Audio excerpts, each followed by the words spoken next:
Good evening, everyone. My name is Jennifer New, and I'm the Associate Director of the Obermann Center for Advanced Studies at the University of Iowa. Welcome so much to this evening's Obermann Conversation.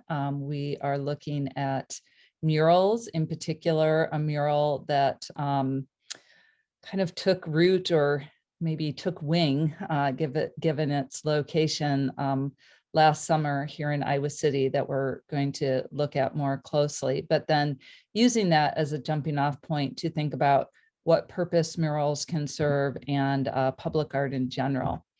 So this evening I'm really feeling very lucky and delighted to have 4 different people with us who have all thought about this issue from different angles. So we'll be hearing in this particular order from Thomas Agren, who is a painter.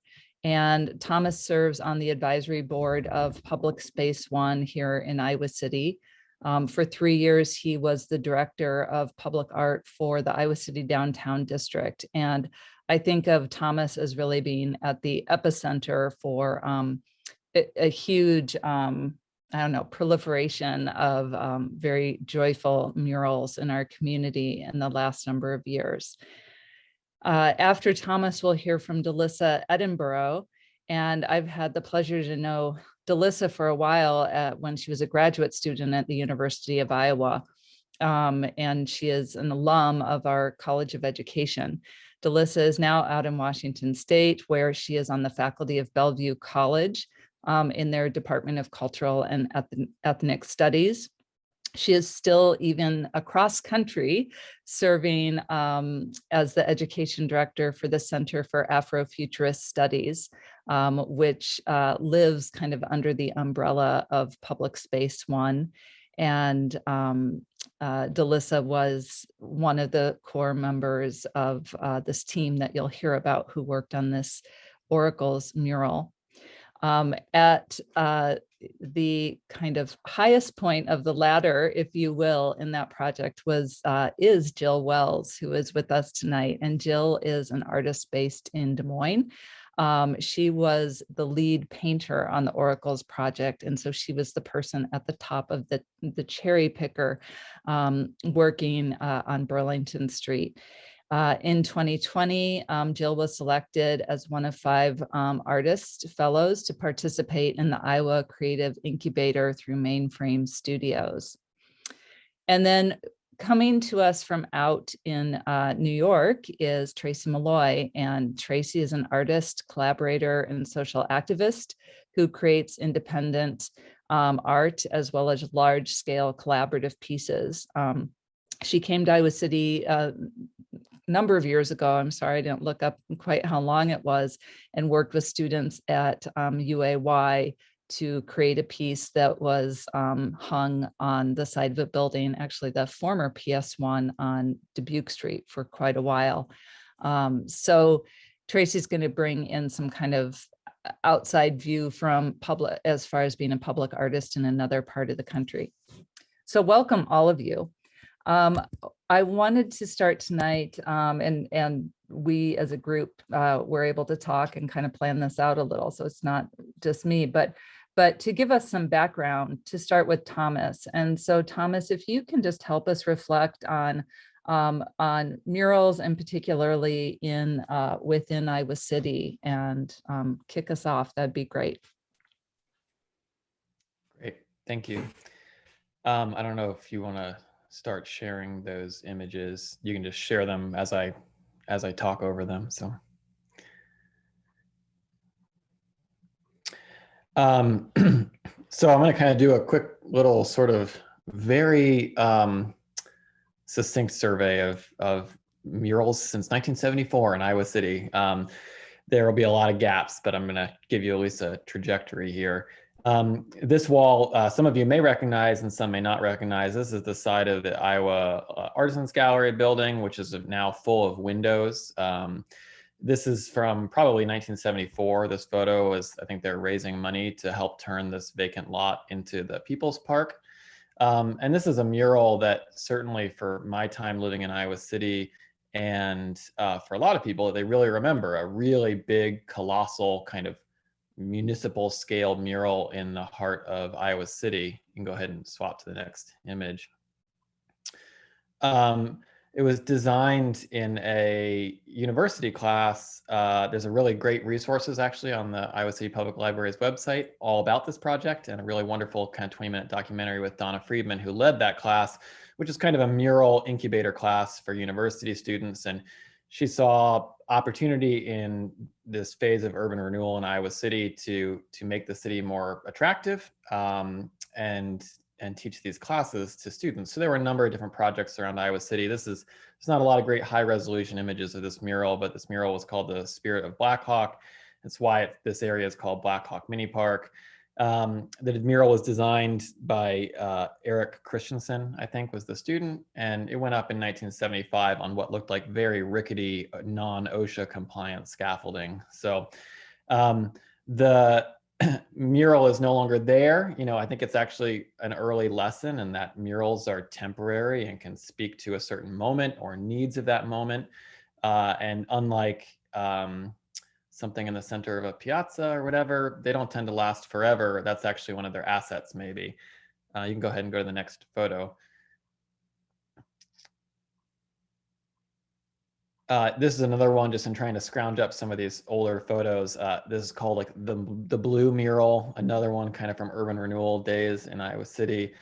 And this one also, I think, was the very first project that Donna Friedman did with her class, which was painting this city bus. I don't know what happened to that image, but city bus, I think that they had all kinds of like poetry and calligraphy on the inside of it as well. You can go ahead and go to the next one. And the next one.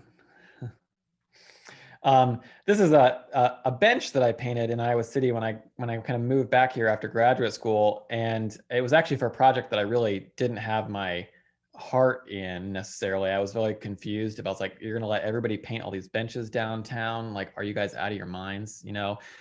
Fast forward a few years later, I mean, I still manage this program and everything, and I think that it was an early moment in a renewed interest in terms of all the kind of placemaking world, creative placemaking stuff of using public art, using murals to spruce up things in a pretty safe way. And ultimately this program became a really beloved program. And also I think was an early trust builder with the city that owned these things of, can we outsource management of a public art project to the Iowa City Downtown District, which is a self-supporting municipal improvement district, and how's that going to work out?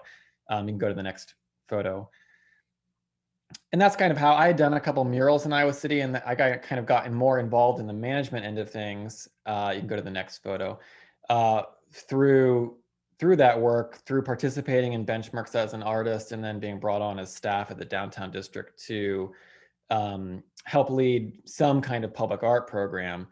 And I had a couple feelings going into this. One was that there really wasn't much going on in Iowa City since 1975 in the mural land. I was really experienced with murals, and there was not a very big budget. And so the nexus of those things was like, okay, I'm going to start and implement a mural program.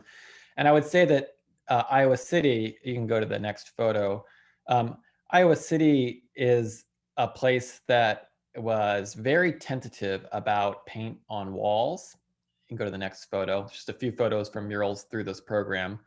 And I think I thought pretty hard about how I'm going to manage that, and how do I get permission from the multitudes of private property owners and tenants of buildings and whatever to do some of these projects.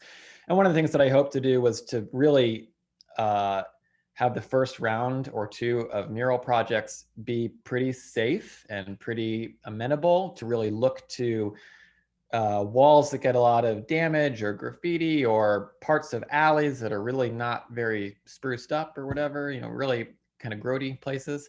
How can we kind of use murals to help ameliorate some other goals?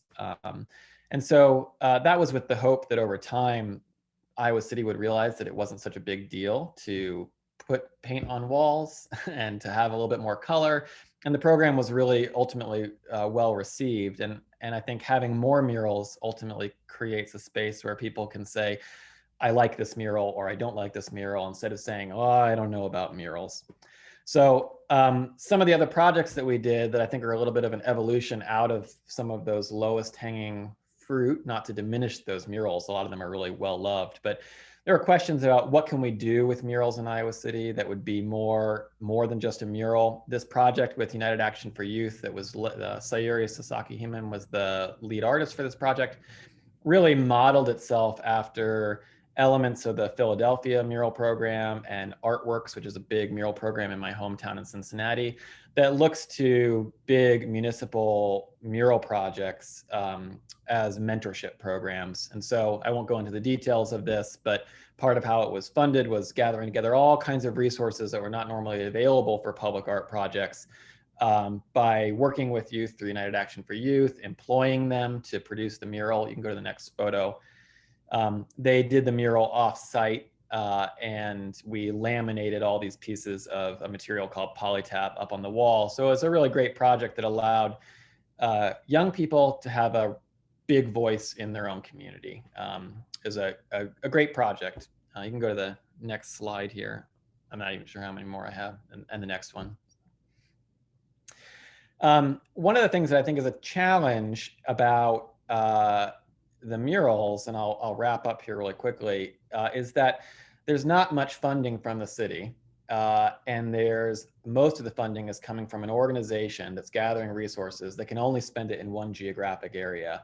And so what I'm most excited about, and this kind of overlaps a little bit with the Oracles project, was like, well, how do we get the city to take more leadership and ownership and dedicate more resources to these kinds of projects? What can the projects do other than spruce things up?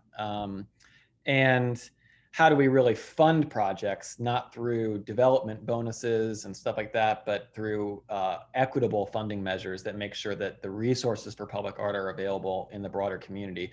I have this project and then one other one that are murals of mine, which I just have as examples here because I wanted to talk about why I was excited about doing them, which was that it was not to sort of spruce up an area of town that has a lot of investment, but I was really excited to do projects that were in parts of the town, expand beyond where we've been doing a lot of murals, and do murals that respond to the really localized needs. So this restaurant had a patio that, due to a city project, all the canopy was really obliterated, and they looked for a mural project to help improve their patio after this infrastructure project.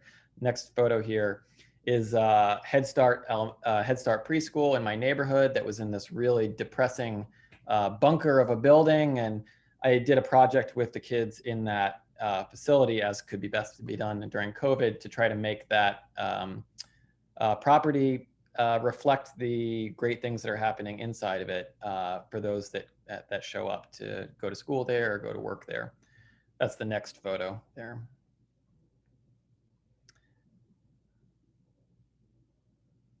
Maybe. Anyway, I think that like what I've been most excited about for Iowa City is developing a space in which the community is open to murals. And I really hoped that it would prime the pump, or, ready people for murals that were more challenging for the community. Which was great about this Oracles project. I can go into maybe later some of the details of like how that happened within the Public Art Advisory Committee and where the money came from and what project wasn't done in order to make this project happen and all kinds of stuff. But I can leave it there. Well, actually, Thomas, and thank you so much. And as somebody who's lived here most of my life, I love those older photos. As we segue toward Delissa talking about some of the research that went into that mural, could you just help kind of remind us of how that mural came about and the funding source behind it, and when, where, why? Yeah, I think basically, I think that I'll use the word opportunity, although that's not maybe a fully appropriate word or whatever, but that the chance to do that mural happened at a good moment, that there had been a lot of advocacy work that was happening and that I was helping with to increase the public art budget.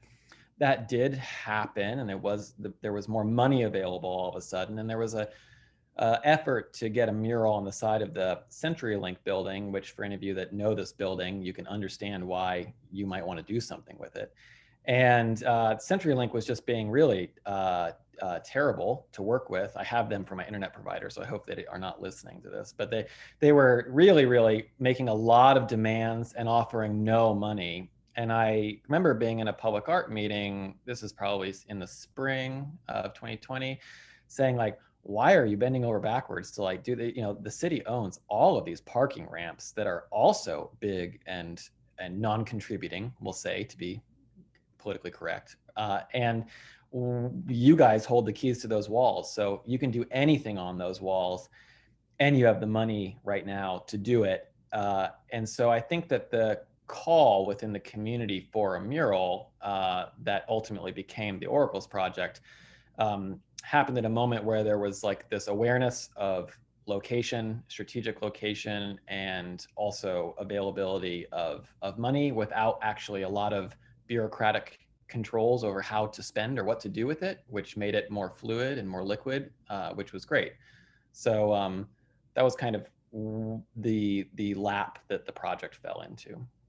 Okay, great. Thank you. And we'll just kind of pass the baton to you, Delissa, because we already, I know, I had the pleasure of talking with you about this project and interviewing you. And so just kind of where you came in and Cass and then the next steps to making this a reality.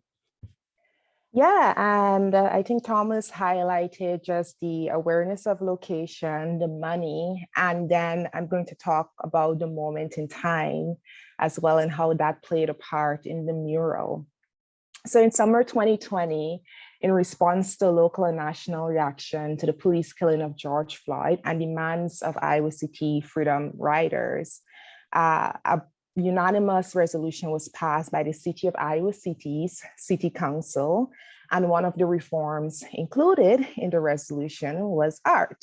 And so July 2020, Dr. Lois Otter from the University of Iowa's Theater Department approached members of the cast to talk about the cast and PS1 team to talk about working with the city to develop a public art piece mural that centered Black lives in Iowa City. When we came on board, we initially hoped to finish the mural design by August 31st and unveil the finished mural in October. So that meant 4 months of finalizing budgets and contracts, of bringing on board artists, photographers, painters, undergraduate fellows, completing the mural design, meeting with community consultants. We quickly realized how unrealistic this timeline was and the pressure it placed on us as a community organization that valued authentic engagement and the space to process information before acting. And because of this and other realizations, we took a step backwards. So in December 2020, and this I'm just leading up to some of how I became involved in terms of the research. In December 2020, we met with members of the CAS PS1 Oracles team, attended a public art advisory committee to discuss the mural design. So as I mentioned before, the project got pushed back. And with that, we presented our design in December rather than in October. The mural design included 2 messages: Black joy needs no permission and weaponize your privilege to save Black bodies. The first message placed a spotlight on Black joy, a radical act that exists in a context of anti-Blackness. And the second message highlighted that white people can use their privilege to support equity initiatives, dismantle unjust policies, and invest in institutional and structural changes. At the meeting, we were specifically asked to discuss weaponize your privilege. We're told the use of weaponize detracted from the message of the mural and could be linked to violence. And we also were told some other suggestions for weaponize, including activate. And so Antoine Williams, one of the mural's brilliant artists, thoroughly addressed these concerns and reminded members of the committee why weaponized was used and would continue to remain a part of the mural. After the concerns were voiced, the decision was made for us to move forward on the condition that we had a community survey and we had a community dialogue that accounted for the word weaponized. And we moved forward with their suggestion. We did a survey, we shared the survey with community members, and we also had a forum in which we shared initial findings from that survey also. So based on the responses from the forum and the debate at the PAC meeting about the mural language, we decided when we returned to present the survey findings and our actions with the forum, we would also do some research about the historical and contemporary use of the language used in the mural. And so I took the lead on the research, seeking out sources in academic journals, news articles that allowed me to investigate what does weaponize mean? How has the use of weaponize changed over time? And how is it used in our current discourse? At one point of my research, I ended up hitting a paywall for an academic article entitled Weaponization, Ubiquity, and Metaphorical Meaningless by Dr. Gregor Mattson from Oberlin College. I reached out and Dr. Mattson stated that if my article can help something so important as community arts, I am surprised and grateful. And I'm happy I reached out because this article ended up being a valuable source that helped me to trace the origin of the term weaponize and explore its transformation into a metaphor that became part of the broader cultural repertoire of contemporary journalists and writers.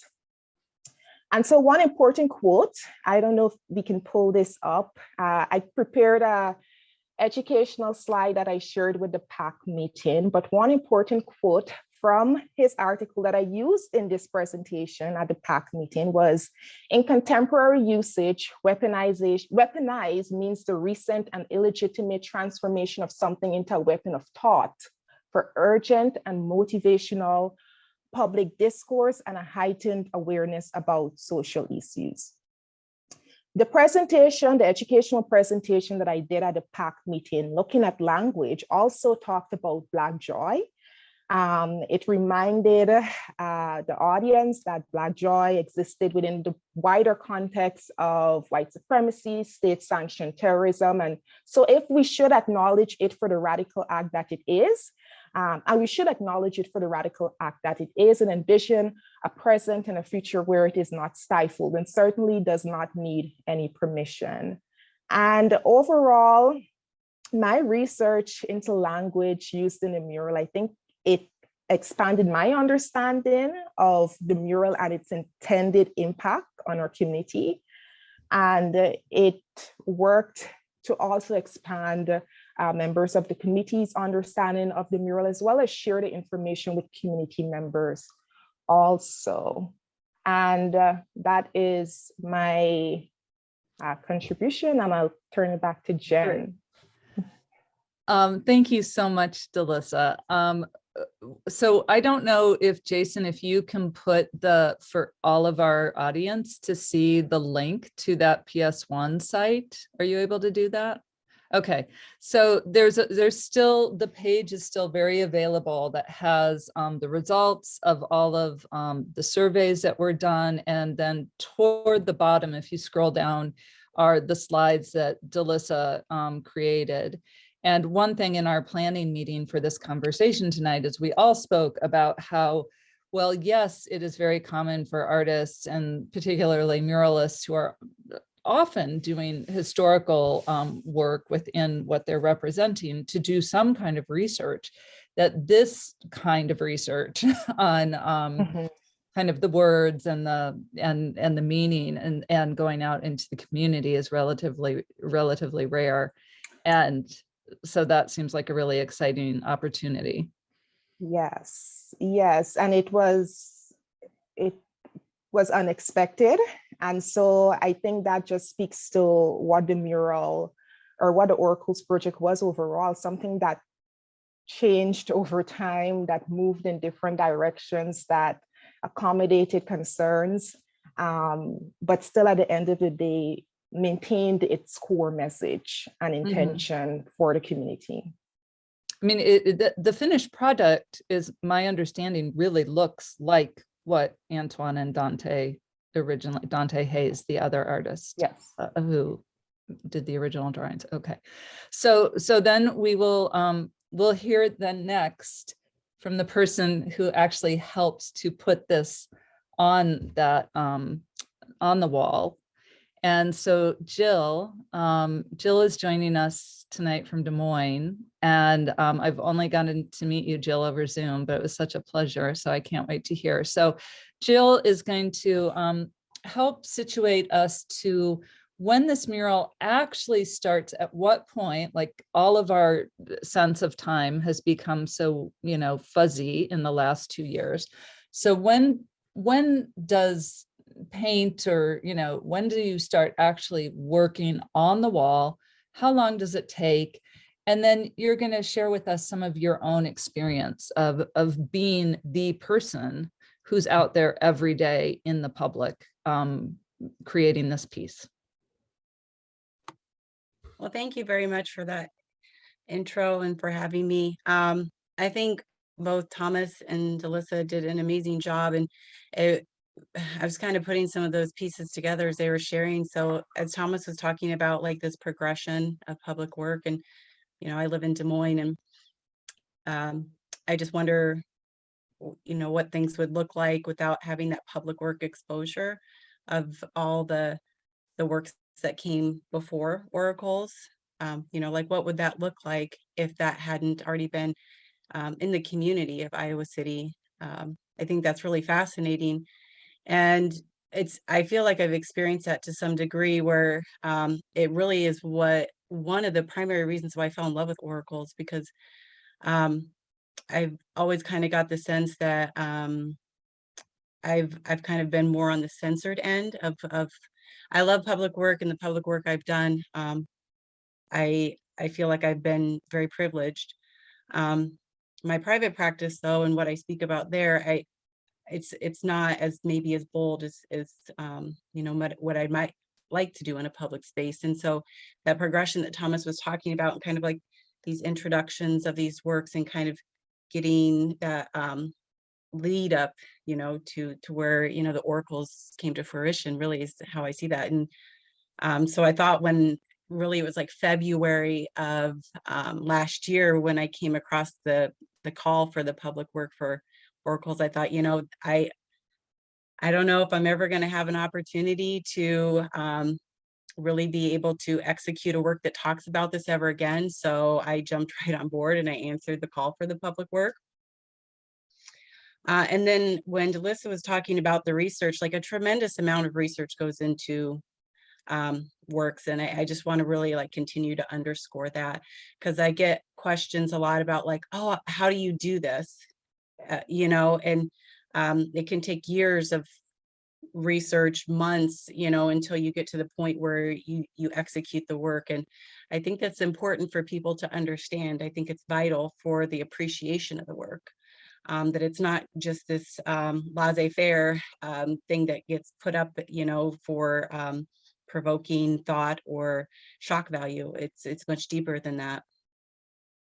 So as the lead painter, I was really contracted to work with Dante Hayes and Antoine Williams when it came to the, like, faithful execution of their designs, and I took that very seriously. And Thomas, I reached out to pretty much right away, because the colors and the paint type, which was Nova, it was one I had worked with before. And so that was an amazing opportunity. And then, you know, kind of moving forward from that point, I got to meet the team, and I recommended Marissa Hernandez as a fellow to help execute the work. And then I think, Jason, we have some images that can kind of walk people through and just kind of introduce them to some people who might not be with us here right now, at least on the talk. But this is one of, like, the earlier stages. This image here that we're looking at is of Weaponize, that tower. We used a boom lift for that. I think Janice Maddock is on the lift with me in this image. And we do the projections typically during the evening, so you can actually see under cover of night. You don't have to worry about the glare of the sun that would drown out the projection of the image onto the wall. And then we can go to the next image. This is one of my favorites. So we had some aerial drone shots, and this just really, I think, gives perspective of, you know, these public works. You have to use some different equipment oftentimes than you would in a private piece that's maybe a little bit smaller. And so I just think this is a really cool image here of us. We're probably about 50+ feet up in the air right now. I'm sitting on the bottom of the basket, and then Janice is, I think, painting one of the eyes of one of the oracles there. And then we can go to the next image.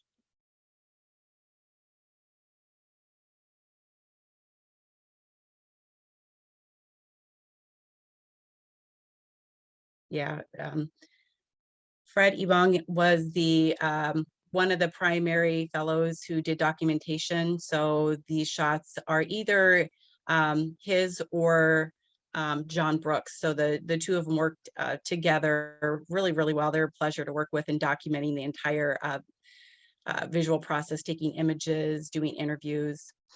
And so we switched out lifts. We had some difficulties with the first one. And so we ended up getting a scissor lift for the completion of both the weaponized tower and then the Joy. So I believe this is Marissa on the right, Marissa Hernandez, and then I'm in the center. And so sometimes you'll end up kind of overshooting the top of the wall. So this is 27 feet wide and 58 feet tall, where Joy is 68.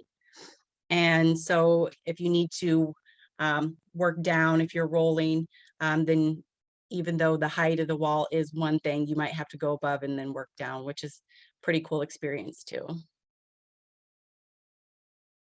And this is a ground shot as we're getting ready to kind of load up, and we're still on the wall for weaponize, and that is Marissa Hernandez on the right, and then I'm there in the center. And so Marissa, she is a very accomplished mural artist as well. She resides in Des Moines, and you can find her work really on a couple different social media platforms. She's amazing. We have Lois Arthur here, and it was an absolute pleasure to work with Lois. She's amazing. And so this is the Joy Tower, and we were just kind of finishing up. I think this was our last day. And these kind of close-up letters here are reading needs no. So Black Joy needs no permission. And I think this image here was taken actually by John Engelbrecht. So he and I got to work together too. So as much as like Thomas is talking and Delissa's speaking, and all of us are kind of talking about these primary roles that we might have been contracted per se, like it was very much a team effort for everyone to work on multiple moving parts to execute, you know, these towering public works. And I really feel like this opportunity for me went above and beyond, you know, anything that was what I had done before and I may ever do again. It was absolutely tremendous experience that I can't quite put into words. And so working with the team through Public Space One and the Center for Afrofuturist Studies is a huge part of executing as the lead painter. And then, you know, working with the community of Iowa City. My son got to travel with me, and I got to hear a lot of feedback from, you know, individuals that would drive by. Some people loved it, hated it. And I'm sure there's some people kind of in between there, but if I remember right, you know, Antoine Williams talked about like that it's one of the primary conversations surrounding these, that it goes above and beyond a mural, and that it's kind of evoking these uncomfortable conversations. And so then the oracles are doing their job. If things just remain status quo, then the question would be, are we actually moving forward? Great. Thank you so much, Jill. Jill, how long from when you started till when you ended, working at the actual site? Ooh, I believe it was just after March of last year, and no,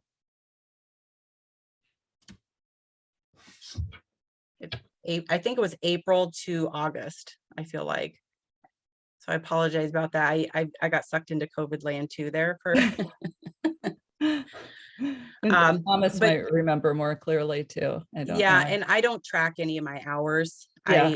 I just show up and I do what needs to be done. Yeah. Yeah. So a lot of long days, a lot of long nights, but worth every moment. Mhm. Mhm. Well, thank you. Thank you so much for being so brave. I can't imagine. So we're going to shift in a slightly different direction. So we invited Tracy Malloy to join us, and I got to know Tracy because she visited Iowa City a number of years ago for a seminar, a week-long seminar about public art. And actually John Engelbrecht from Public Space One helped to co-direct. And so Tracy, I would love, first of all, any reflections you're having at this point in the talk, and then providing some examples of your work as we then start to, as a group, explore kind of the public in public art for the next part of our conversation. Yeah, thank you, Jennifer, for having me. And I'm thinking so many thoughts as everyone's speaking. And I was really thinking about what Jill said at the end, which is how art can provoke conversation and sort of the role of art in all of this to stimulate dialogue and to maybe, nudge people a little bit out of what they perceive to be their safe spaces. And so, Thomas was talking in the beginning about how do you build a community to prepare them for art? So to just go in and do a piece when there hasn't been a history of public art is sometimes a little bit trickier. For contextual purposes, I'm going to show a few pieces of my own work to help people better understand maybe where I'm coming from. So Jason, we can go ahead and pull up some images. As Jennifer mentioned, I came to Iowa City for the first time. I believe it was either 2014 or 2015. And Thomas was talking about working with United Action for Youth. And I also had the privilege of partnering with them. And for those of you that are on the call that are from Iowa City, you can see Mickey Hampton in this photo and some of the young folks I worked with from UAY. And John Engelbrecht, who was very instrumental in getting this project actually to live on a wall space. So this piece was up from, it's called I Am, I Will, I'm Afraid, Iowa City, and it went public in 2015. And I believe it was up either through 2016, possibly into 2017. And one of the things that delighted me most about the project was after the space became a site for public art. So John was able to secure this wall, and then someone else's project went up afterwards. And so that to me was very exciting. So it wasn't just kind of a one and done piece.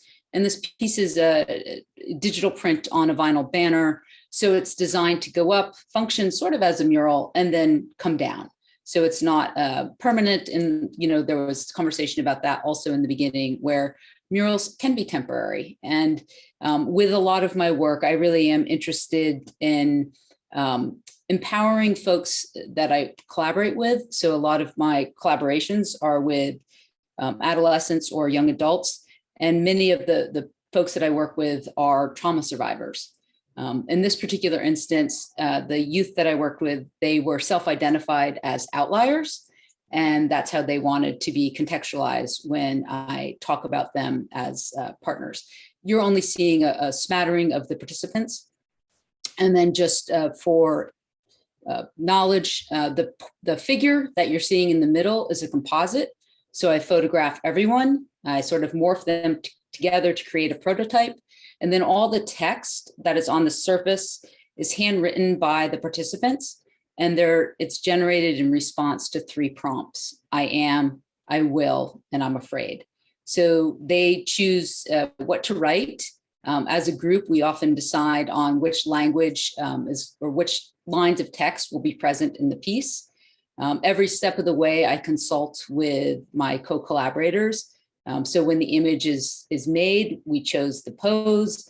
I don't remember what this place is called, but it was like a little tunnel, and it had like light, white. Well, what is it called? I don't think it has a name, but there was actually an earlier photo of Thomas painting in that exact same Yes. space. So Yes. yeah, going from the Ped Mall by the side of the hotel back toward what had been the mill. I think Thomas was painting in that tunnel in a photo. I saw that picture and I thought so too.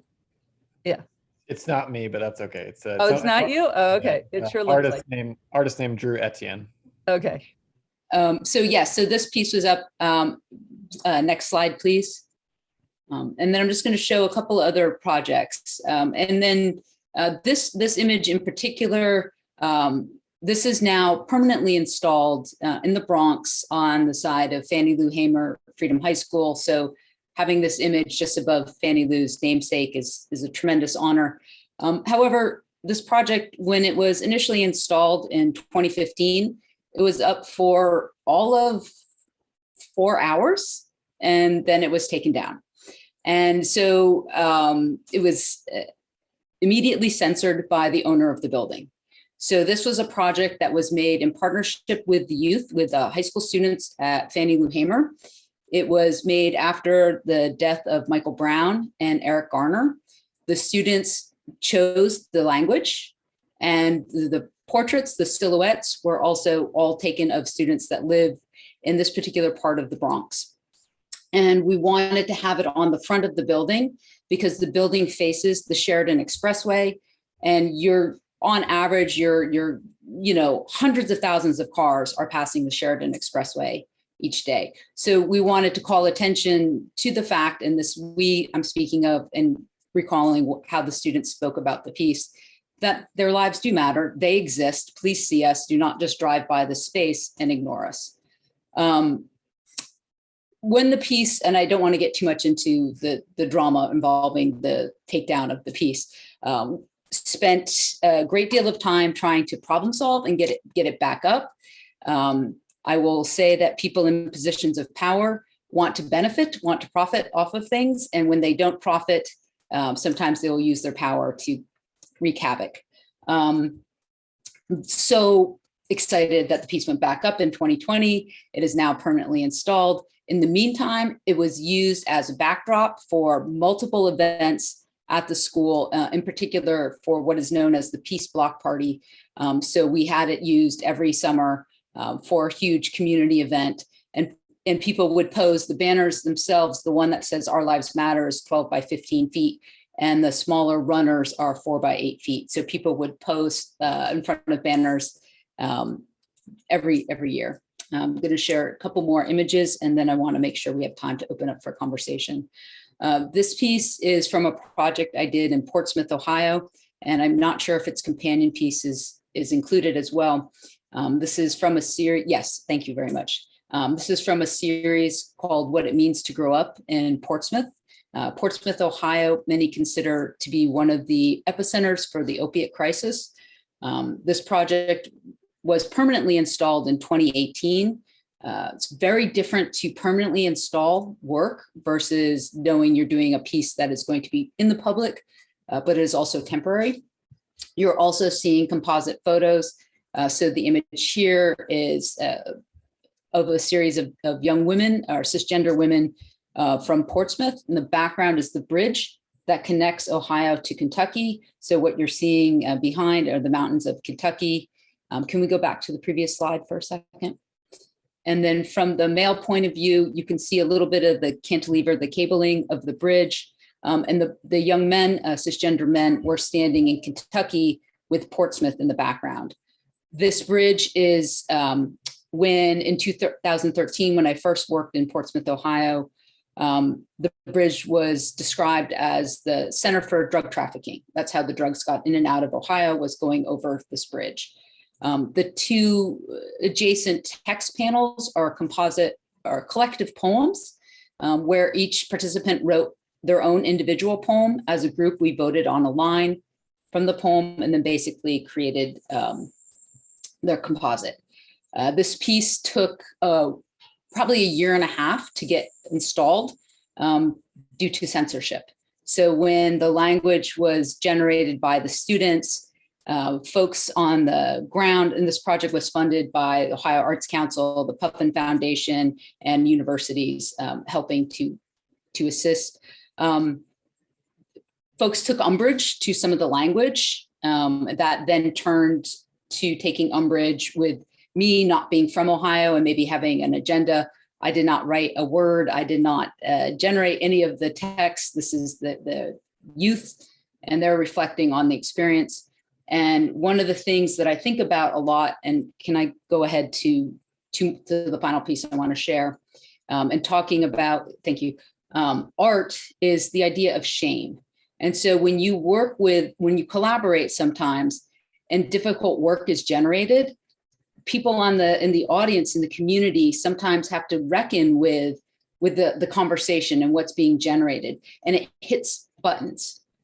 This piece here is made with sexual violence survivors from a university, Ashland University in Ohio.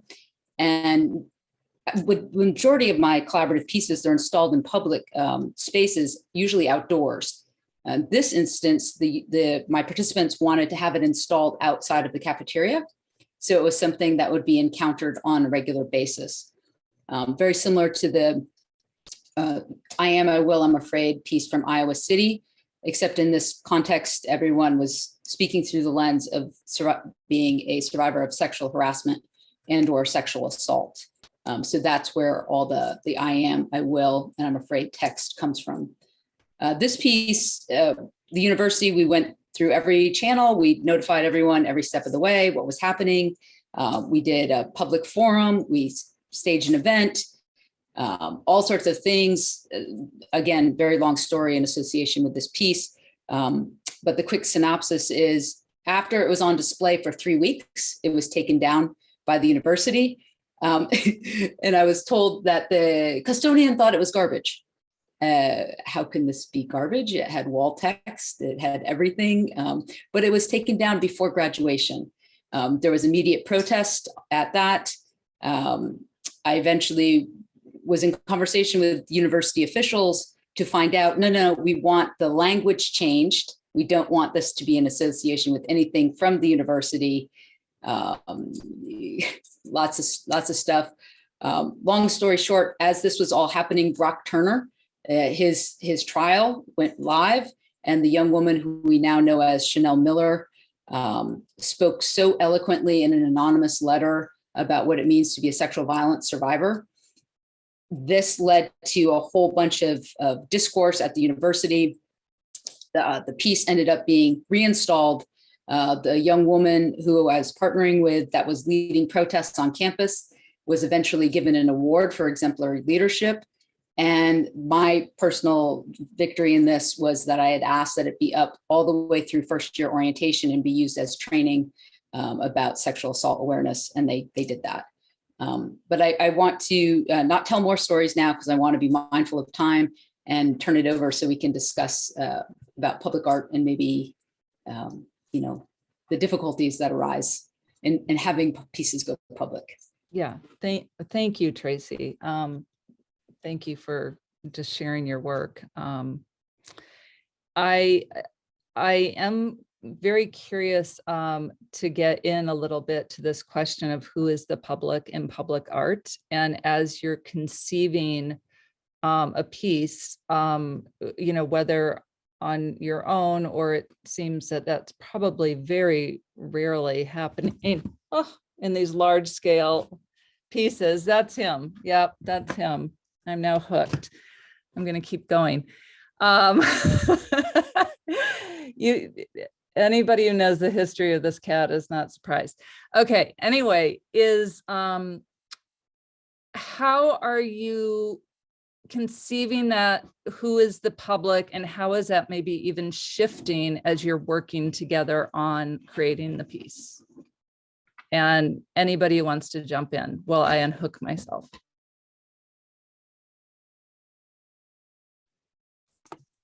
I'll go. Oh, Jill, go ahead. Do you want to go first? Yeah, well, so who is the public, I guess? So I would think about that when I'm doing research is, and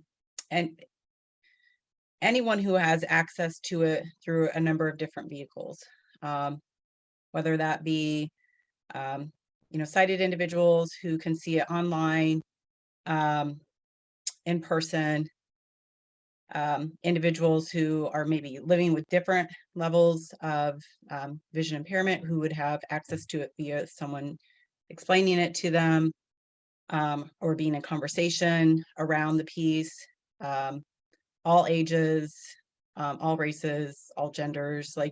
So however someone would gain access to the piece, I would see them as public, in public spaces. The difference I would have, I think, in going over that question would be, if it's in somebody's home, there's restriction to access to who's going to enter the home. So that public could be more curated, I guess, having experience to that work. So that's oftentimes for me how I distinguish the answer to that question. And then I was going to jump in and think about, when I do projects, I think about the audience, and I think about I think my primary approach is often, who am I partnering with? And how do I empower someone to share their story, share their point of view, and be mindful. I really appreciate what Jill's saying about what happens with someone who's sighted versus not sighted, someone who is a child or a minor. So engaging in artwork that may be difficult. And then I also noticed there was a question in the chat about how do you circumvent vandalism, or what happens when you put a piece out in public and folks may be so agitated by it, they want to deface it. And that's very difficult. And, I think about a project I did in Wisconsin with LGBTQ youth. And as a preemptive act, we installed the piece so high that no one could graffiti it, because there was fear that might happen. And I really wanted no vandalism, of course. I also wanted the piece to be accessible so people could read it. So it's this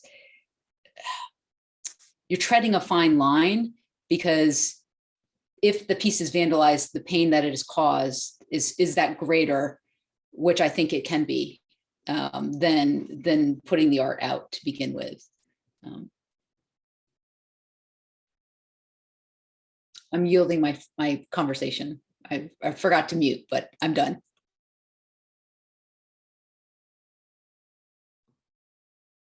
Well, and to draw maybe Thomas and Delissa in, my understanding with this piece with oracles is that there was some the awareness of Burlington Street as a very major thoroughfare, and I think it was in something that you shared, Delissa. It might have even been your op-ed of it being a thoroughfare that tended toward a more white part of town in terms of who would be driving that on a daily basis. And so if there was, if as that team was putting that piece together, if they were thinking of who is our public, who is our intended audience, as Tracy's putting it, in any of your conversations. Yeah, I would say that came up a lot in the conversation, and especially based on where the mural is. It's in downtown Iowa City. Businesses are predominantly white owners. Iowa City is a predominantly white city. When we look at the idea of progressive in Iowa, there's a lot that we need to unpack when it comes to racial disparities with who owns businesses, with economics, with education. And so those were part of the conversations that we were having. At the same time, while acknowledging this mural is not enough, which is something that came up repeatedly in our discussion. Yes, it is in Iowa City. Yes, it is talking about race. Yes, it is provoking discussion, but is it enough? We aim to supplement that with the mural, with educational programming, with public programming, with conversations, in some ways to compensate for the areas that we felt needed a spotlight, to move conversations about a mural in different spaces in Iowa City, even though it was not necessarily positioned in those spaces. But yes, the location of the mural was something that we thought about a lot while developing it.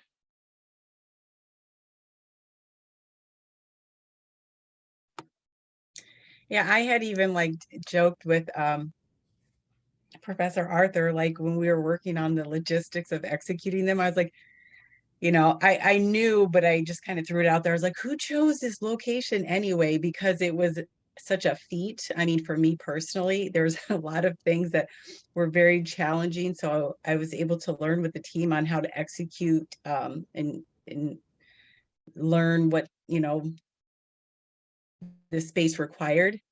But it's such a fantastic space. I mean, you guys couldn't have done a better job, you know, and placing it in a location that it has a tremendous impact. You know, it's like sometimes I'll see murals that'll be tucked away somewhere and I'm like, oh, if this was, you know, maybe it's like a little treasure or a little gem or a little jewel somewhere, and you don't see it till you like turn a corner and go into like a back alley or something like that. And you wonder like, what life would it have if it was in a different space? And so I think that it's the oracles are where they're supposed to be. Yeah. Yeah, I think that's a great comment about this sort of scale and visibility of them, because there are other murals in Iowa City that are really, really large, and you know, they're in alleys, so you can only see them from 6 feet away, like, you know, looking up like this. So I think kind of just to tie it into like the statements that I was giving at the very beginning, just to say about like, how is the space, how is the ecosystem of public art primed for a project like this? I think, you know, it's exciting for me that like one of the really biggest and most prominent murals is this one, that it isn't tucked away. So I think there are nuances to the location and so on, but I'm also glad that this is the biggest and most prominent mural in town, other than maybe the UAOI one, which I think is also a great mural with great lessons in it. The only last thing I'll say about location is just that you get what you get, and that's something that I tell a lot of people who are trying to like figure out where they want to do a mural, and every wall has either, like Jill was talking about, big logistical challenges with executing them, or permission related challenges, or geographic challenges. Maybe it's not where you want it to be or whatever. And I think you just, with projects like this, you try to find a sweet spot of all of those things. Where are the permissions easy? Where are the logistics easy? Where's the visibility most what you want it to be, and so on. And you give different weights to those things and try to identify the wall. So I loved hearing everybody talk about this particular location, and I'm glad that it is what it is ultimately. Do you, and I'm very sorry to say that I think this is our last question because we're at time and I want to be aware of that, but it may be too soon to say, but do you think that the Oracles project has opened doors for other pieces? I can answer that, I guess. If I'm being very candid, I would say that right now I'm feeling like it's closed lots and lots of doors. I think that a lot of the people who hold the permissions to walls in Iowa City not all, I want to be clear, not all, but there's certainly people who say we don't want to be part of this kind of thing anymore. And that's, of course, not surprising in all kinds of ways. And I think what I hope is that, and actually I feel it's important to share that, is that I know that that is not the feeling of a lot of other property owners in town. And so I hope that in knowing that some keys to some walls have been pulled back because of this project, that those other property owners step up and say, well, you know, I'm not afraid to provide a venue for a voice for my community. So we'll see how that plays out. I think more than anything, seeing that a project like this is possible inspires the people who either hold the keys for permissions or the people who are going to make and develop the next project, more than the few people who might be stonewalling at this point. So, No pun intended. yeah. I just want to keep talking, but it is 8 o'clock, and I really want to thank all of you for sharing your work, and also for making this piece possible in our community. So thank you, each of you, and thank you, Jason, for a more complicated than usual task tonight with the slides.